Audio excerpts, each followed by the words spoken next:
2 Corinthians 5:15 says that Jesus died for all, so that they who live would no longer live for themselves, but live for him which died for them and arose again.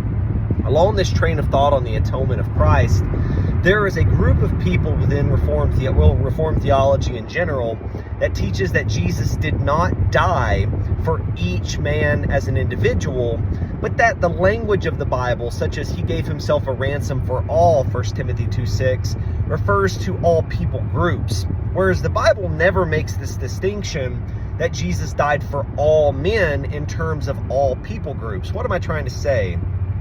Reformed Bible believers that teach a limited atonement change the language meaning of all men to mean all classes of men. Jesus died for poor people, rich people. He died for people in Africa, Asia, United States, etc., or what would become those nations. And so but he didn't die for each man as an individual. They'll say, though his death was sufficient to save every man, its intention was only for those which were a part of the pre-chosen elect, as it were, which comes out of Gnostic and Manichaean traditions, which found its entrance into Christianity through Augustine, but I digress. What am I trying to say?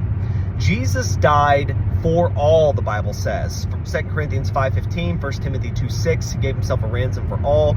And particularly in 2 Corinthians 5:15, the Bible says that he died for all, so that they who live would no longer live for themselves, but live for him who died for them and arose again. So the mandate that they should no longer live for themselves, but live unto him which died for them and arose again, is on the mandate that he died for them. That the precondition is that Jesus died for each man individually, putting upon each man individually the obligation to no longer live for himself, but live unto him which died for them and arose again. It implies then that that mandate would not exist where Jesus did not make atonement for those individuals. So I would then ask the Reformed theologian, does not every man have an individual mandate by God to live for him and not for themselves? The answer would be yes, that's the mandate for all men.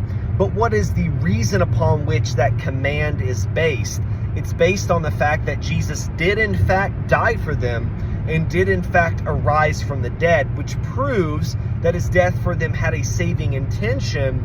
And if they do not choose that path God has made for them through the death of Jesus, which is made available for them through the death of Jesus, then they will give an account to God for whom they should live for and no longer live to themselves. So 2 Corinthians 5:15 is a great verse against Reformed views of the cross.